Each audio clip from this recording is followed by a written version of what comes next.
Renungan Sineo.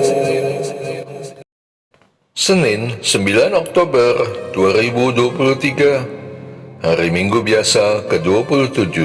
Pembacaan Injil dari Lukas bab 10 ayat 25 sampai dengan 37. Inilah Injil suci menurut Lukas. Dimuliakanlah Tuhan. Lalu berdirilah seorang ahli Taurat untuk mencoba Yesus. Katanya, "Guru, apa yang harus kuperbuat untuk memperoleh hidup yang kekal?"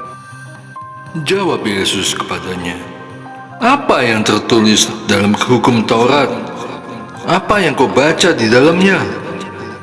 Jawab orang itu, "Kasihilah Tuhan Allahmu dengan segenap hatimu dan dengan segenap jiwamu dan dengan segenap kekuatanmu dan dengan segenap akal budimu, dan kasihilah sesamamu manusia seperti dirimu sendiri."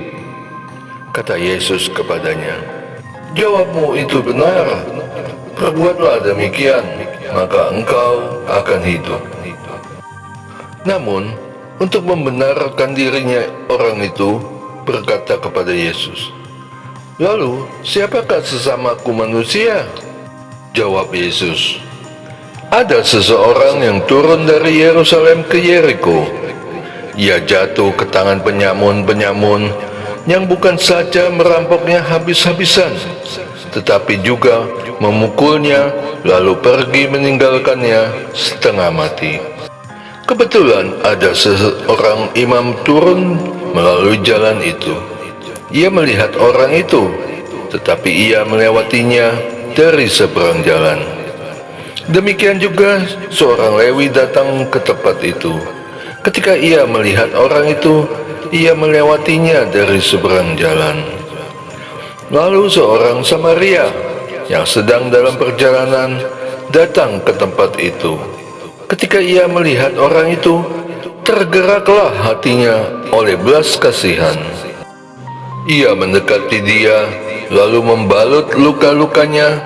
Sesudah ia menyiraminya dengan minyak dan anggur, ia menaikkan orang itu ke atas keledai tunggangannya sendiri, lalu membawanya ke tempat penginapan dan merawatnya. Keesokan harinya, ia mengeluarkan 2 dinar dan memberikannya kepada pemilik penginapan itu. Katanya, "Rawatlah dia, dan jika kau belanjakan lebih dari ini, aku akan menggantinya waktu aku kembali." Apakah di antara ketiga orang ini, menurut pendapatmu, menjadi sesama manusia bagi orang yang jatuh ke tangan penyamun itu? Jawab orang itu, "Orang yang telah menunjukkan belas kasihan kepadanya." Kata Yesus kepadanya, "Pergilah dan perbuatlah demikian." Demikianlah sabda Tuhan. Terpujilah Kristus. Lalu seorang Samaria yang sedang dalam perjalanan datang ke tempat itu. Ketika ia melihat orang itu, tergeraklah hatinya oleh belas kasihan. Ia mendekati dia, lalu membalut luka-lukanya. Sesudah ia menyiraminya dengan minyak dan anggur, ia menaikkan orang itu ke atas keledai tunggangannya sendiri, lalu membawanya ke penginapan dan merawatnya. Lukas bab 10 ayat 33-34. Kenapa Yesus memakai orang Samaria sebagai penjelasan tentang sesama manusia? Bukankah orang Samaria dibenci oleh orang Yahudi? Kenapa bukan sesama etnis Yahudi? Begitu juga aku, sebagai kaum minoritas double. Kenapa waktu itu secara spontan mau membantu orang yang mengalami kecelakaan lalu lintas? Rupanya karena ada tali persaudaraan di antara sesama ciptaan Allah. Tidak perlu menanyakan paham ideologi atau agama kepercayaannya terlebih dahulu. Aku hanya merasa bahwa aku seharusnya tidak akan dibenci orang banyak karena telah menolongnya. Aku juga jangan berlaku seperti Nabi Yunus yang menganggap orang bersalah sepantasnya mendapat penderitaan, bukan belas kasihan. Setelah semua urusan menolong selesai, baru aku ingat akan perumpamaan ini. Hal sesama manusia yang dipertanyakan oleh seorang ahli kitab, apakah itu aku? Seperti itukah menjadi sesama manusia?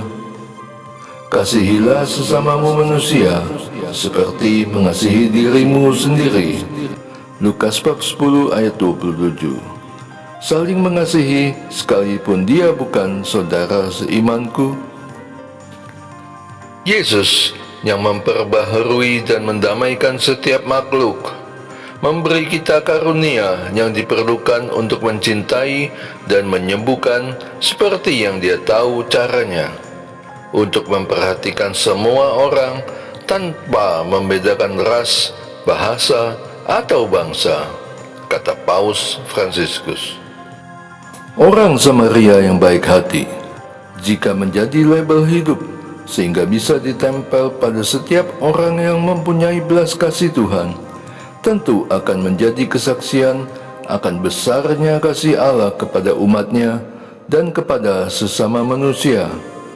Semoga aku memperolehnya kapan saja dan dalam kondisi apapun. Doa. Allah Bapa yang Maha Kasih, aku bersyukur karena label orang Samaria yang baik hati pernah menempel di dadaku. Bantulah aku agar semangat kasih kepada sesama manusia selalu ada di hatiku, dan itu akan memberiku damai sejahtera-Mu. Dengan pengantaran Yesus Kristus, aku berdoa. Amin. Et Maiorem, Dei Gloria.